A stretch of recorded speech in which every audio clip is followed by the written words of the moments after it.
Olá você, bom dia, boa tarde, boa noite, tudo bem? Tudo ótimo? Tudo ok com você? Legal!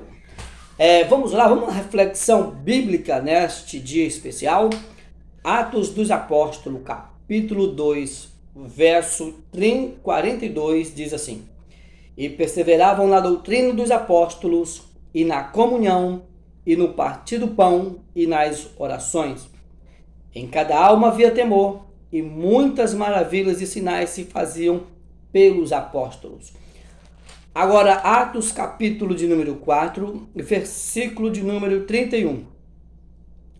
E tendo eles orado, moveu-se o lugar em que estavam reunidos, e todos foram cheios do Espírito Santo e anunciavam com ousadia a palavra de Deus.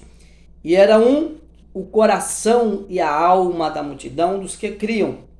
E ninguém dizia que coisa alguma do que possuía era sua própria, mas todas as coisas lhe eram comuns.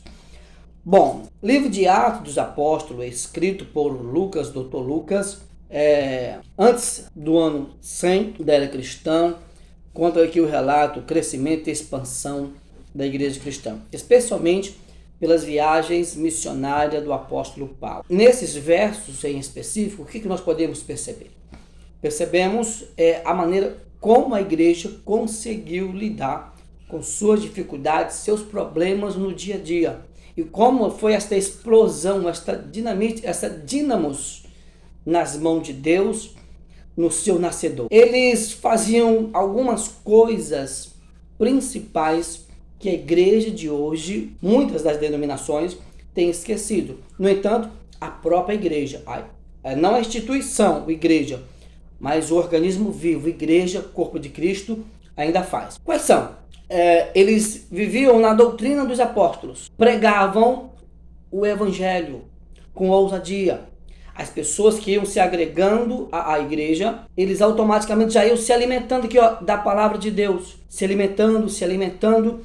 Isso lhe impulsionava a comunhão com os demais irmãos, a ter algo em comum entre eles. Eles dividiam aquilo que eles tinham e insistiam perseverante na pregação do evangelho. Então, cada crente naquela época era um pregador da palavra, era anunciante da palavra. Outra coisa que eles dividiam em comum também eram as orações. Seus joelhos estavam dobrados.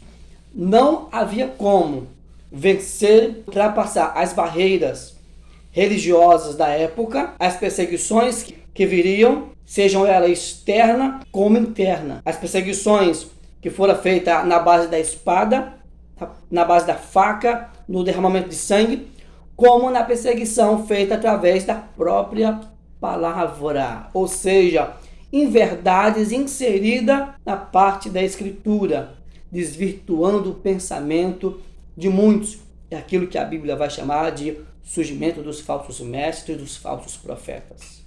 A igreja então precisou, para vencer com força, insistir na doutrina dos apóstolos, na comunhão e também nas orações. E a Escritura vai dizer ainda, lá no capítulo 4, a partir do verso 41, de que eles estavam todos os dias no templo. Todos os dias eles estavam no templo, buscando a presença de Deus, continuamente se alimentando. Crente que não se alimenta da palavra é crente raquítico. Crente que não se alimenta das Escrituras é um crente anêmico, é um crente doente. E não tem como você ir para o campo de batalha doente, raquítico ou anêmico, sem forças. Não vai conseguir pegar nem uma .40 espiritual. Uma R15 israelense espiritual para detonar no mundo espiritual contra as hortas espirituais da maldade.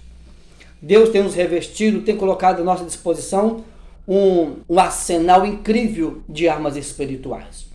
E só adquirimos, só tomamos posse dela se nós resolvermos aqui, palavra de Deus, nos alimentar da palavra de Deus. Foi justamente isso que a igreja primitiva se alimentou, da palavra de Deus, da doutrina dos apóstolos. Quais era a doutrina dos apóstolos? Além do testemunho da ressurreição de Jesus, do testemunho da pessoa de Jesus, eles demonstravam pela Escritura, Qual era a escritura? Leis e os profetas. De que muito das promessas que ali estavam escritas cumpria-se cabalmente na vida do nosso Senhor e Salvador Jesus Cristo. A igreja precisa continuar neste mesmo sentido.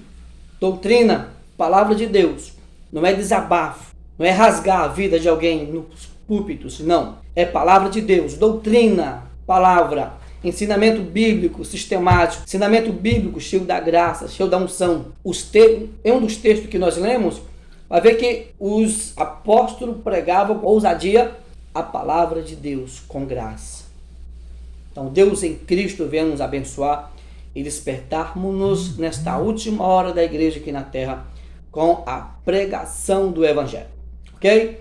E aqui eu já quero me despedir desse bonequinho que me ajudou nessa mensagem nesta manhã, este pregador, que você também seja um pregador de Bíblia na mão. E não só de Bíblia na mão, mas também Bíblia no coração, Bíblia na alma, na psique. Deus nos abençoe e nos guarde. Então, força forte, você amigo que é pastor, você que é obreiro, você que é crente em geral.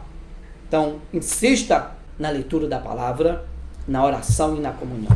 Deus venha nos abençoar poderosamente, Deus abençoe e nos guarde no seu amor para todos sempre, em Cristo Jesus, o nosso Salvador. Shalom Adonai, Shalom Ben Avraham.